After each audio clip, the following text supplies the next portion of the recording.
Our next topic actually is going to be discussed in more detail in week 8, which is 2 weeks from now. We're currently in session 6 of the course, but it's drawn a lot of attention and comments in the chat and on the forums. So it's a hot topic right now, so I'm going to cover it a bit. And this topic is central bank digital currencies, or CBDCs. What could be the challenges to central bank digital currencies? First comment comes from Lewis, and Lewis says, according to a January 2019 report titled Central Banks and Distributed Ledger Technology, at least 40 central banks around the world are currently or soon will be researching and experimenting with central bank digital currency. What do you think are the challenges for this initiative? This is a great question, and there are a number of answers in the forum that are rather interesting. So let's go and look at some of those answers. Dietmar says, whatever central bank is going to do, it won't be decentralized or censorship resistant. Central banks are after control. They don't want anything that they cannot control. It's a completely different pair of shoes. That's a great expression. Nadine says, I think tether coins are a forerunner example, and those are all basically centralized. And Lewis responds, thank you, Nadine and Dietmar. However, many countries are researching distributed ledger technologies for this to create a digital currency, and maybe it needs some adjustments. So let's talk a bit more about this topic of central bank digital currencies. So first of all, the vast majority of currencies in the world are digital currencies. The US dollar, the euro, yen are primarily digital currencies. Why do I say that? Because in most cases, the amount of money that is in circulation in physical form, and that means notes, paper notes, banknotes, coins, that are in circulation in the economy, is usually less than 10% of the overall amount of money that is being used in the economy. So less than 10% is physical, and 90% of it is digital. So aren't fiat currencies already digital? They are already digital. If 90% of your currency is digital, then it's a digital currency. The difference is that the current technology that these digital currencies use is databases. So currently, digital currencies use databases. You might call them, if you like, instead of blockchain currencies, you could call them SQL currencies, SQL currencies. Because the digital currencies that we use today, such as dollars, euros, yen, whatever, are actually stored in the databases of both central banks and various other regional investment and retail banks that keep account ledgers of their customers' deposits.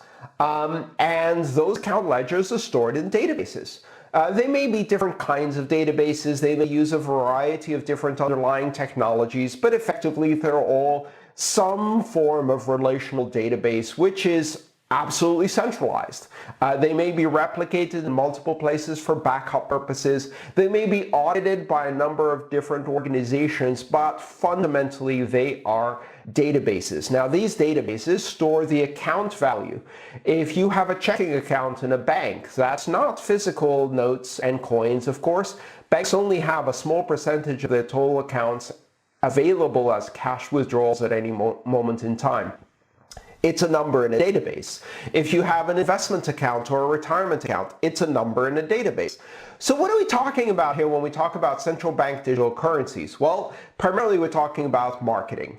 This is about changing the conversation, because fundamentally these are already digital currencies, and what we're talking about is a technology refresh. A technology refresh whereby we replace relational databases, or what's being suggested is replacing relational databases with distributed ledger technology. The architecture of this distributed ledger technology will still be centralized. It may be less centralized than the relational databases they're using today, but it will still be centralized. So what does that mean? It means that you might have a federated consortium of multiple banks. You might have a number of central bank districts or groups. For example, many central banks have regional central banks. Here in the US, there are a number of central banks around the country that come together to make the Federal Reserve System. And so there's the New York Fed, there's the Dallas Fed, et cetera, et cetera. So all of these different Federal Reserve branches could be part of some kind of multi-sig federation or some other proof of consensus, proof of authority type distributed ledger technology. So is it centralized? Well, in effect, it's a bit less centralized than the current mechanism where each party controls their own relational database. But in terms of the actual application of control, it's still centralized.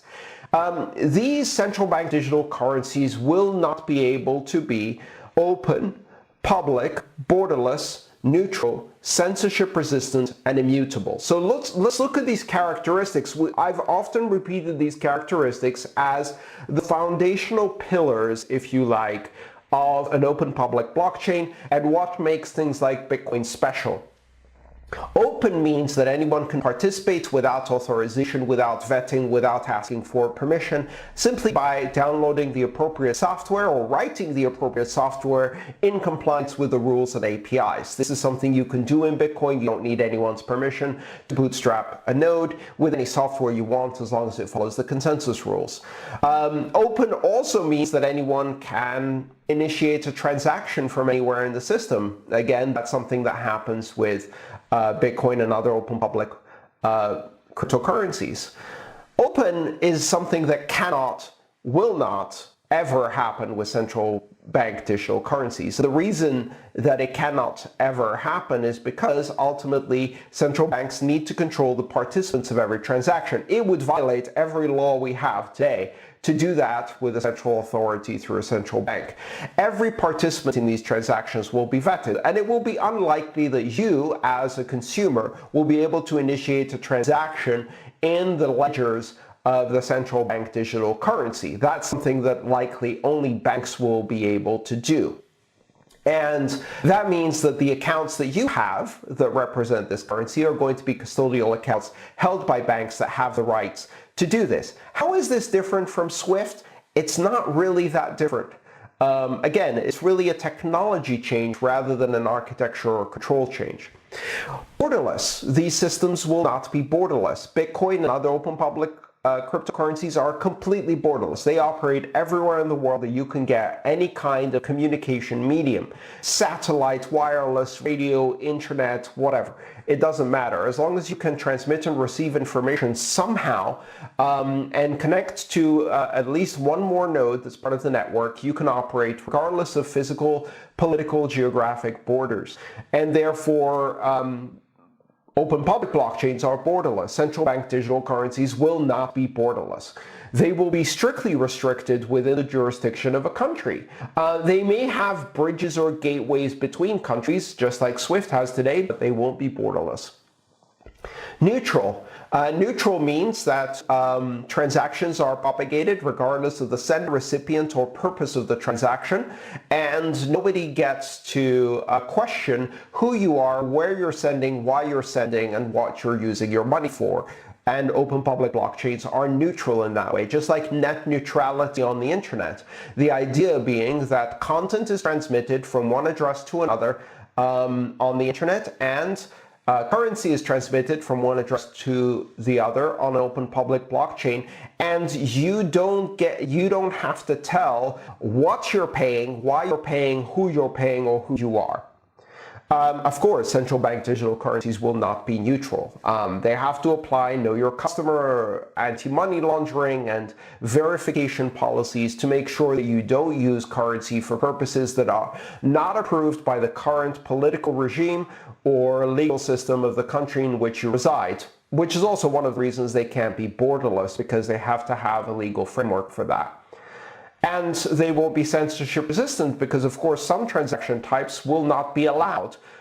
you will have a situation where if you do a transaction with someone who is on a blacklist, or you do a transaction for a purpose not permitted, for example, funding political dissent in Hong Kong or in North Korea, that transaction will not be allowed by the central bank digital currency. And therefore, central bank digital currencies cannot be censorship resistant. In fact, they will be heavily censored, and they can't be neutral. They also can't be immutable. And immutable is a characteristic that really derives from many of the others, but of course they can't be immutable because, for the same reasons they can't be neutral and censorship resistant, if for whatever reason a transaction gets through that is illegal, the central bank digital currency will be able to reverse that transaction, to undo that transaction, to block, freeze, seize, and reverse transactions. Of course they will, just as they can in the current banking system. And therefore, central bank digital currencies will not be immutable. So they're not open, borderless, neutral, censorship resistant, or immutable. They're unlikely to be publicly auditable and verifiable, which means you will not be able to audit them, because that would open every transaction to the scrutiny of everyone in the public, and we all know that governments love secrecy as much as they hate our privacy. So while all of us will be heavily surveilled if we use a system like this, and we're talking about totalitarian financial surveillance, fascism of finance effectively, your government won't be monitored by you. That's not going to happen. So of course they won't be publicly auditable. And all of these are characteristics of open public cryptocurrencies. So do central bank digital currencies compete with open public cryptocurrencies? They don't. They don't, because they fulfill a completely different purpose. And we've seen some of the same kind of concerns emerge with Libra and corporate cryptocurrencies or corporate digital currencies. From the moment that white paper was written, people immediately started looking at how this would compete with the other things that are available. And effectively, for all of the same reasons, corporate digital currencies cannot be any of the characteristics we have for open public cryptocurrencies. And therefore, what we're looking at is essentially a three-way competition for three different domains of use cases and applications. There's money of the people, by the people, and for the people that is open public cryptocurrencies that give freedom, independence, financial empowerment, sovereignty, and the ability for anyone to use them anywhere in the world, anytime they want, for any purpose they want. And that's open public cryptocurrencies. There are corporate currencies that will be used to collect privacy information from you in order to sell it to advertisers and provide corporate surveillance, just like Facebook and other companies already do, but now they'll do it on all of your money too. And then there will be government currencies, and government currencies will be basically very little different from what they are today. Perhaps slightly more decentralized than they were before, slightly less subject to the kinds of extreme corruption and a lack of transparency than they were before, and perhaps a slight upgrade in the technology infrastructure. But architecturally, in terms of who has control and who has the power in the system, they'll be exactly the same as today's fiat currencies, and therefore they cannot serve any of the purposes that open public cryptocurrencies serve. So there we go. That's central bank digital currencies. We will be revisiting that topic in session 8.